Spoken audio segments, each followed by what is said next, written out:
And so Genesis chapter 43, and we're talking tonight about what does God's plan include. And I tell you what, it's a huge struggle when Joseph's story spans several chapters, not to just go through every single chapter in one evening, but you know that is an impossibility for me, okay? I would really struggle with that. And so we're going to try to just take this in edible chunks. So this is like part 17 of Joseph's story, and you're just going to keep having to come back to hear more of what's going on. But that's okay. That's okay that you get to come back to church, right? Yeah, you're cool with that. I figured so. All right. I'm cool with you coming back to church. That'd be awesome. So Genesis chapter 43, we're going to be talking about what's going on with this family. And, you know, we understand that Joseph is testing his brothers. He's let's just say he looks different than when they sold him to the slavers. And they don't recognize him, but he recognizes them. And he's hidden the fact that of who he is, as he is second in charge of Egypt and has walked through this trial that spans the entire country of Egypt, but not just that, but different civilizations that are around Egypt as well. And his brothers showed up for help. And for us, we would be struggling through this saying, I'm not sure if I want to help you. Okay? How many of us would be there? This is vengeance is mine, saith the Lord, right? When we take that verse out of context. And he could be saying that, but he doesn't. And he sends them away with food, but he says, listen, before you come back, you need to bring your other brother, but I'm going to imprison Simeon, and we'll see how this goes. They went all the way back, told Jacob about what's happening, but we understand that Jacob is still showing his favoritism towards Benjamin now, and he will not let Benjamin go.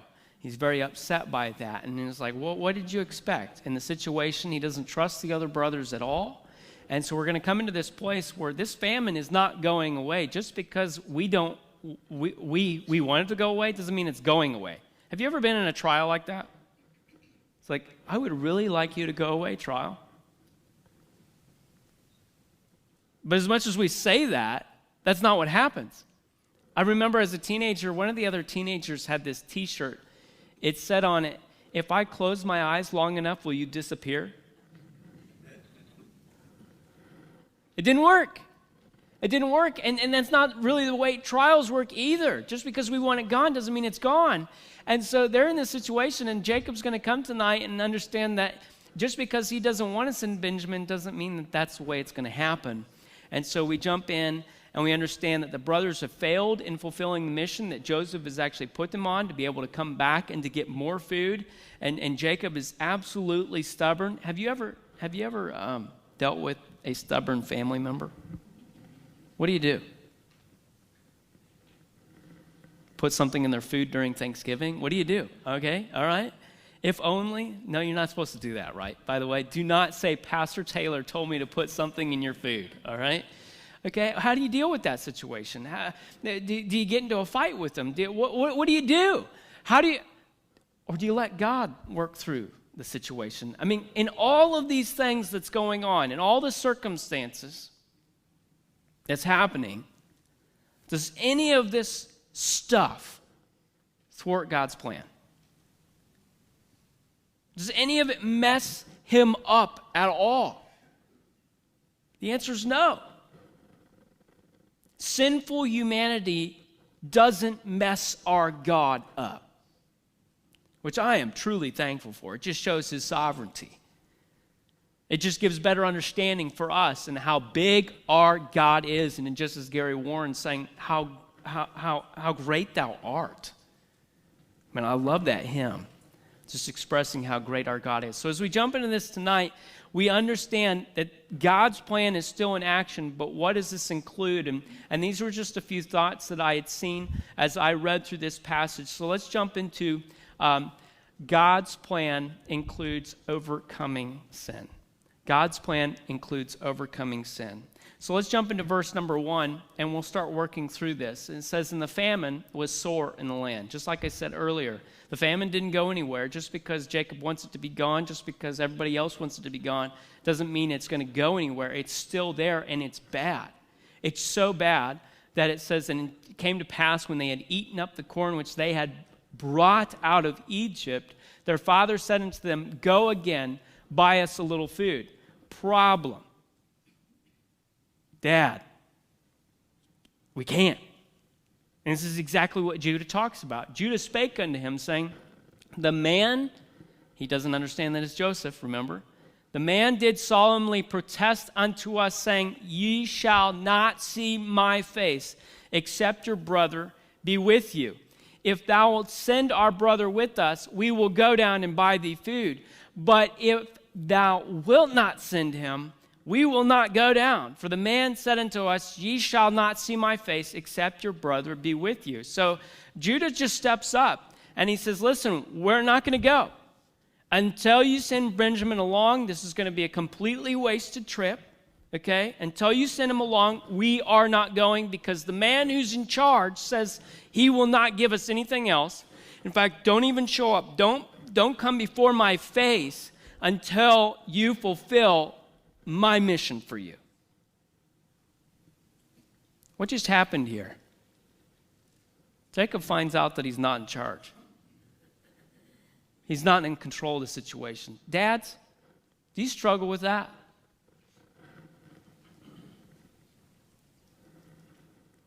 Do you ever get a little antsy whenever you can't control the situation? When the kid isn't acting your way? Especially when they're 43 and they should be acting the way that you think that they should be acting, right? Okay? And these are adult men, right? And they stepped him, Dad, we're not going to do what you told us to do. This is it. Now, Jacob probably had a little bit more control over these guys than what we do in our modern day society. But in this sense, Jacob has lost control, and they said, listen, this is not how it's going to work. We have to go by the one who's in charge, and according to his rules. That's how we've got to move forward. So in verse 6, it says, and Israel said, wherefore dealt ye so ill with me, as to tell the man whether ye had yet a brother? Okay, so we understand that Jacob, Israel, okay, two names. I'm so glad I don't have two names. Aren't you thankful for that? I mean, some of us have nicknames, right? And I give all the teenagers nicknames, and I say their nicknames so many times, and my wife forgets what their actual name is. But when you see this, Jacob and Israel here, okay, two names, same guy, all right? We understand that he has a sin of favoritism. We understand that he doesn't trust his family members. We understand that there's an issue, there's a conflict within the family, and what happens whenever our sin is confronted? What happens when we start to lose control as he is? Because he might have to give up Benjamin. What happens? We start blaming other people. We take the focus off of ourselves and we turn it on other people and say, well, this is all your fault. Why did you do this? Why did you tell him you had a brother? Why did you have to give over this information? Verse 7, and they said, the man asked us straightly of our state and of our kindred, saying, is your father yet alive? Have ye another brother? And we told him according to the tenor of these words. Could we certainly know that he would say, bring your brother down? How would we know? After all this questioning, they're just answering the questions. How would they know to try to hide certain information and what he was going to want out of them? They didn't have a plan in that sense of what Joseph was going to require of them. But yet, Jacob is here blaming them for what's going on. And Judah said unto Israel, his father, send the lad with me, and we will arise and go, that we may live and not die, both we and thou, and also our little ones. And so he's just given the description of what is happening in the circumstances. Give us Benjamin.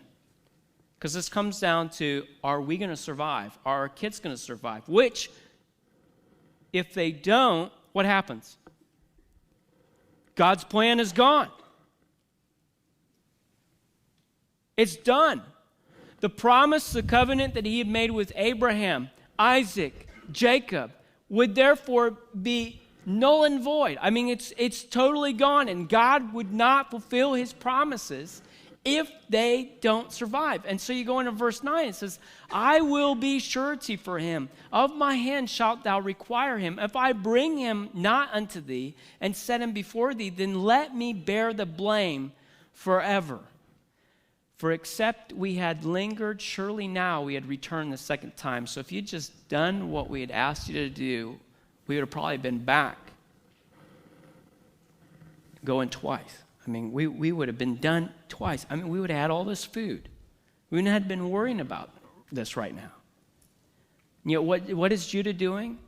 He's offering himself. Now, we're going to get to that in just a little bit. So hang on to that truth, and we'll come back and rest on those verses again. But verse number 11, it says, And their father Israel said unto them, If it must be so now, do this. Take of the best fruits in the land in your vessels, and carry down the man a present, a little balm, and a little honey, spices and myrrh, nuts and almonds, and take double money in your hand. And the money that was brought again in the mouth of your sacks, carry it again in your hand, peradventure it was an oversight. Take also your brother, and arise, go again unto the man. He finally gives in. And this is what I love right here, verse 14. Remember I told you last week, if you're struggling, go through Genesis and start marking all of the situations where God is actively involved with his creation. Right here. This is where Jacob finally lets go and acknowledges God's sovereignty, and God Almighty give you mercy before the man, that he may send away your other brother and Benjamin. If I be bereaved of my children, I am bereaved. You say, well, what does this have to do with overcoming sin? It has a lot to do with it, because we understand where he's at, and he wouldn't let go because this was his favorite son, and he couldn't let go because what if he loses him? He's going to die. I mean, his whole purpose of living at this point was based on Benjamin. Remember that? Wait a minute. Should that be a description of a follower of God? What's our purpose in life? To glorify God.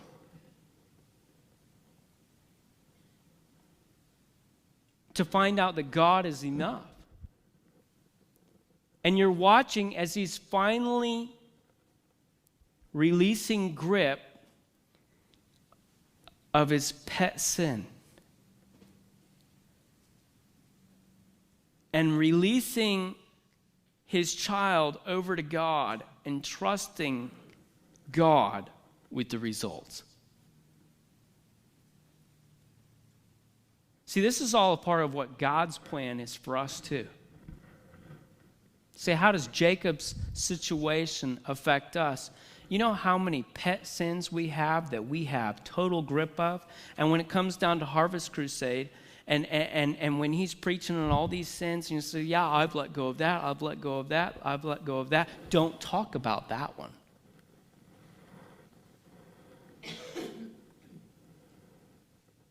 I have justification for that sin. I've been cuddling up with that sin for years. Just let it go. Back off. Otherwise, your love offering is going to be a little bit inadequate. How about that? Now I'm exaggerating the case here, okay? We don't do that, right?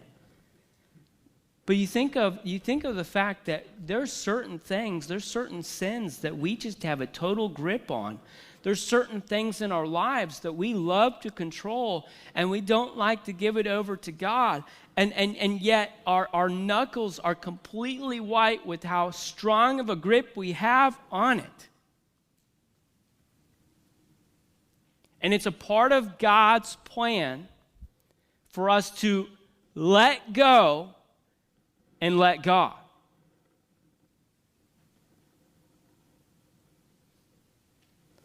You know, it was cool seeing Emma up here. It's cool being able to see Sophie up here. It's cool seeing Miles back there. It's cool watching teenagers minister for God's kingdom. Isn't that cool? I love it. Now, parents, what if God calls one of your children out of your jurisdiction?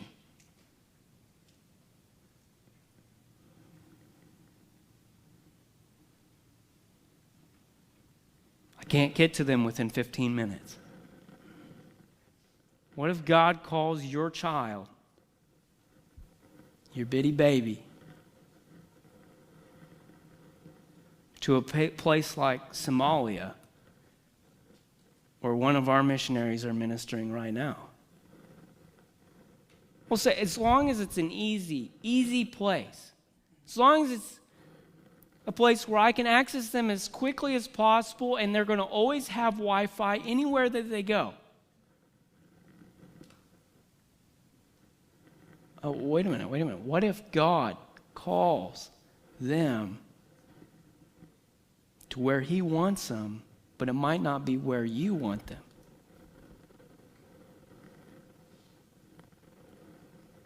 Are you okay with that?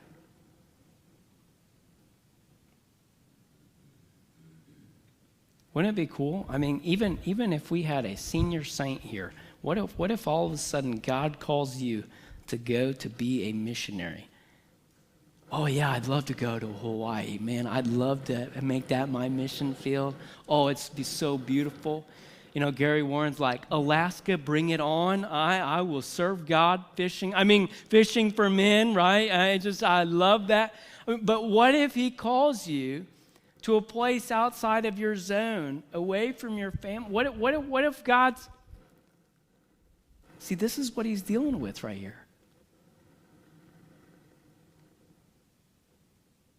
This reminds me of going all the way back to Genesis in the section where all of a sudden you see Jacob losing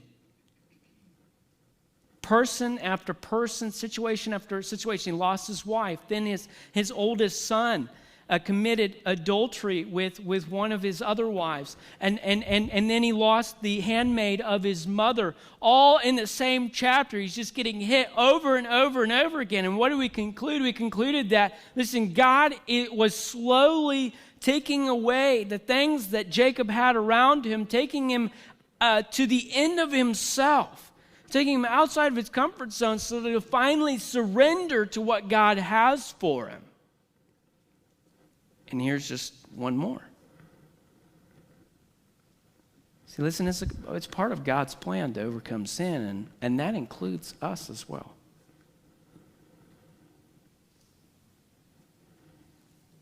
Are we willing? Another part of this is God's plan includes maturity. I told you we'd come back to a couple of verses in this passage. We're going to hit 8 through 10.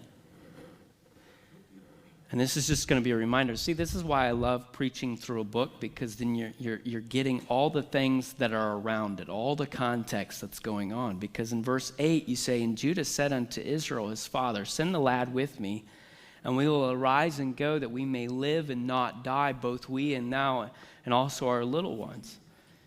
I will be surety for him. Of my hand shalt thou require him, if I bring him not unto thee, and set him before thee, and let me bear the blame forever. For except we had lingered, surely now we had returned this second time." Man, Judah is just such a responsible man. Do you remember a few chapters ago? Chapter 38, where I had to cut out a few verses just to make it PG-13 ready for our service here tonight. I mean, it was absolutely crazy. What did he do? He isolated himself away from the family that God had created, away from the other followers of God, goes into where the locals are, ends up connecting with another guy. That was his best friend. He's hanging out with him, but then all of a sudden he settles down roots, and man, his selfishness was the ultimate for him. That was his description. And yet in this, even you get to the end of it, and you think, wow, this is a crazy family.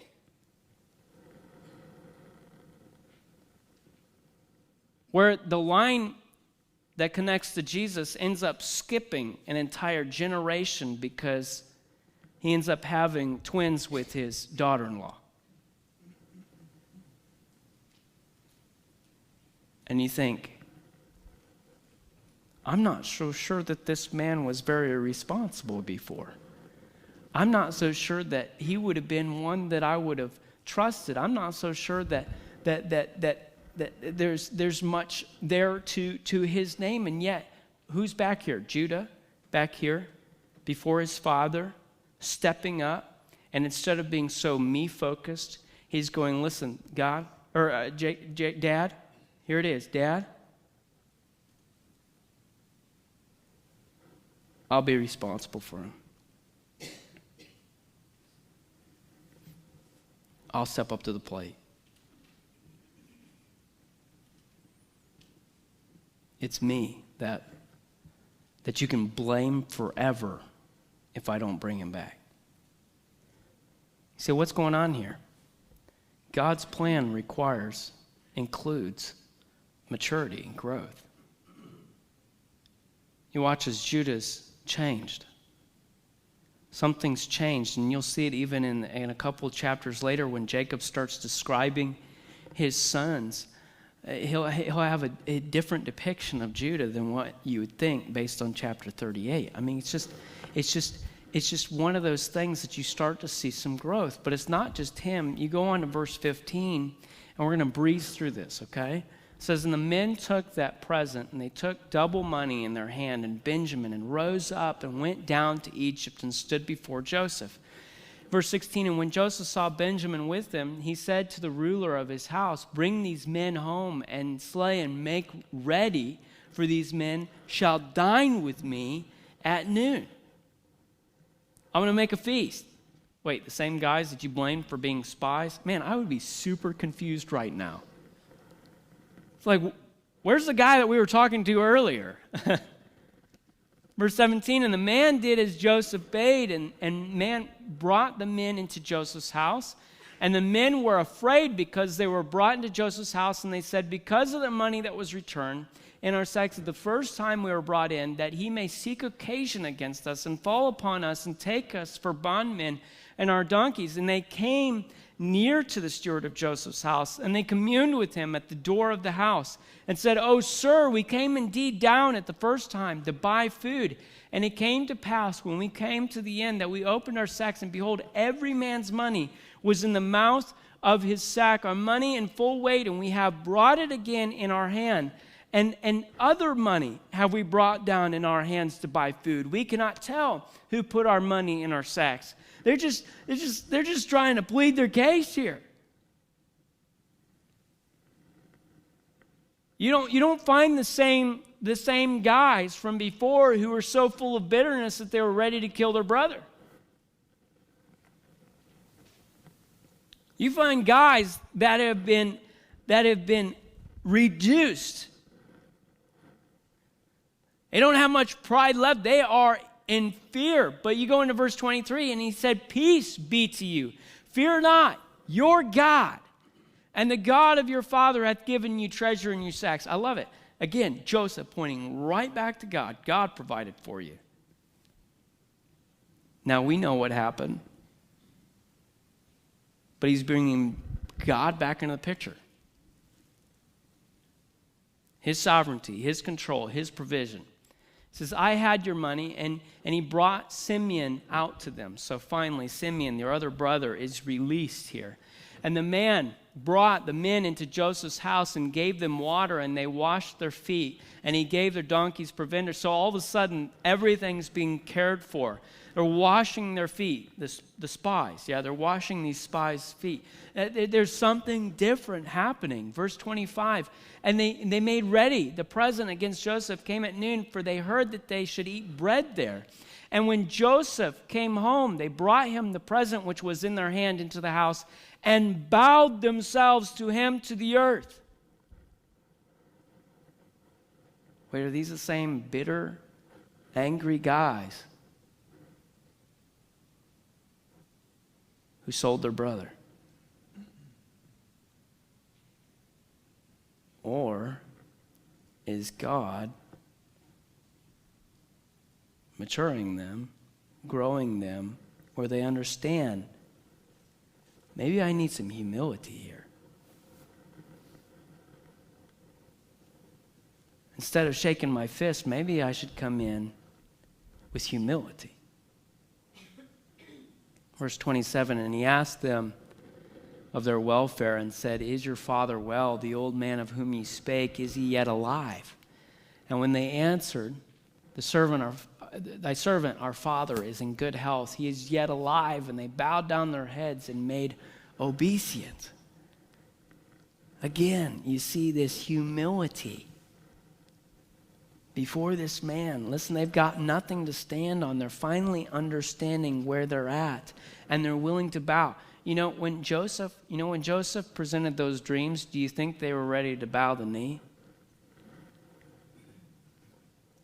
No way. Brother, you're out of your mind.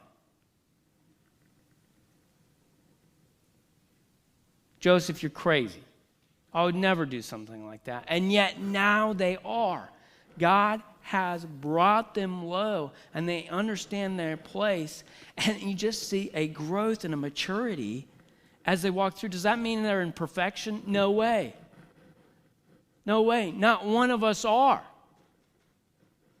But instead of puffing our chest out and walking around, maybe there's some humility that should be had amongst Christians in the same way. In verse 29, and he lifted up his eyes and saw his brother Benjamin, his mother's son, and said, is this your younger brother of whom ye spake unto me? And he said, God be gracious unto thee, my son. Again, bringing God into the picture because he is sovereign. He's in control. Verse 30, and Joseph made haste, for his bowels did yearn upon his brother, and he sought where to weep. And he entered into his chamber and wept there. He couldn't hold himself in. He just starts crying and weeping. We're going to come back to verse 30 just in a few minutes. And he washed his face and went out and refrained himself and said, set on bread. And they set on for him by himself, and for them by themselves, and for the Egyptians which did eat with them by themselves. They had to separate them all out because the Egyptians might not eat bread with the Hebrews. They didn't like that. For that is an abomination unto the Egyptians. How interesting. Verse 33, and they sat before him, the firstborn according to his birthright, and the youngest according to his youth. And the men marveled one another. They were just looking at, how did he know? How did this work out this way? Verse 34, and he took and sent messes unto them from before him. But Benjamin's mess was 5 times so much as any of theirs. And they drank and were merry with him. Say they passed the first test. A test that Joseph wanted to see if they were going to take responsibility, if they cared about anyone else, or if they just cared about themselves like they were before. He wanted to see whether his brother was still alive, or did they kill him or sell him off to slavers just like they did him. I mean, he wanted to see the difference in his brother's lives, and here it is. You see it come into fruition where they pass that first test, and they're growing in their maturity. Where man, he's just eating this up.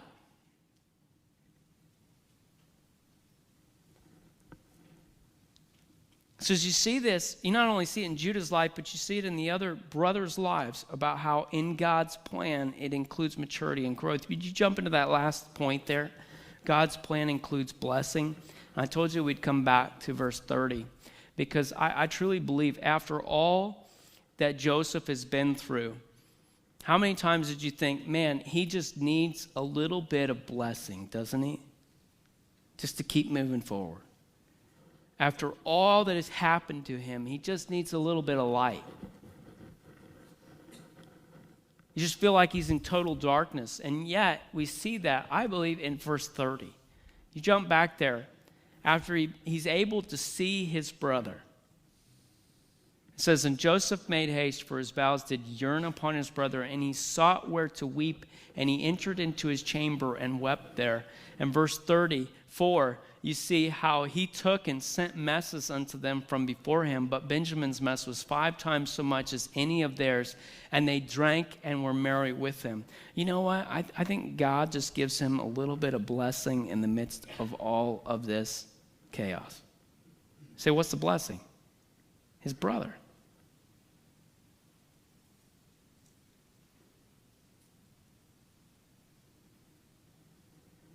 Now he recognized that he said that God has made me forget my past turmoil, as he named one of his sons to represent that.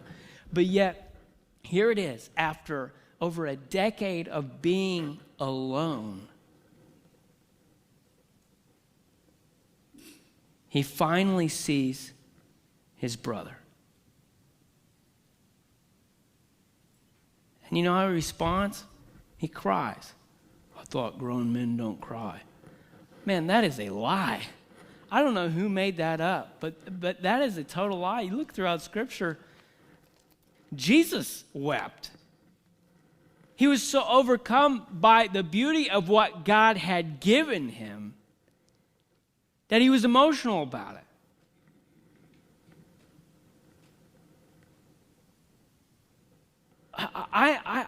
Coming up to holidays here, Thanksgiving's coming up, Christmas.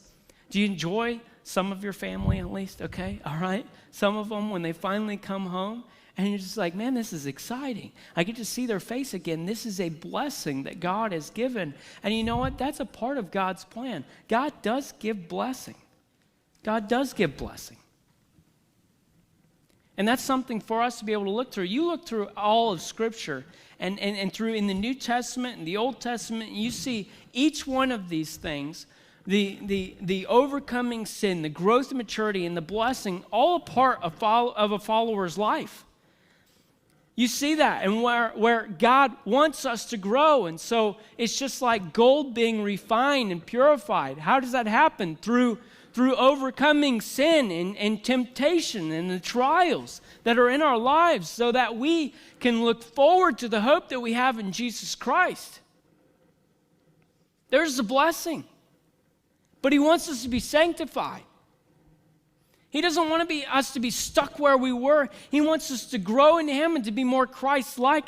This is what he wants as a part of our life. And you're seeing some of that being activated in Joseph's life as they work through all this turmoil and all this. I mean, he hasn't even come out and said, hey, I'm your brother.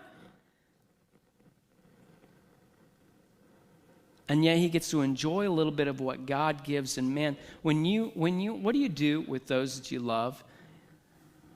You turn around and you want to give. And that's exactly what he did with his brother. 5 times as much. If you would have been one of the other brothers, that's not fair. You know what? None of them said that. None of them said that. He just turns around and he blesses his brother because he's enjoying his family being there with him. And I think that's part of the gift of what God gives him as he goes through this trial. So how is God working in his plan for your life?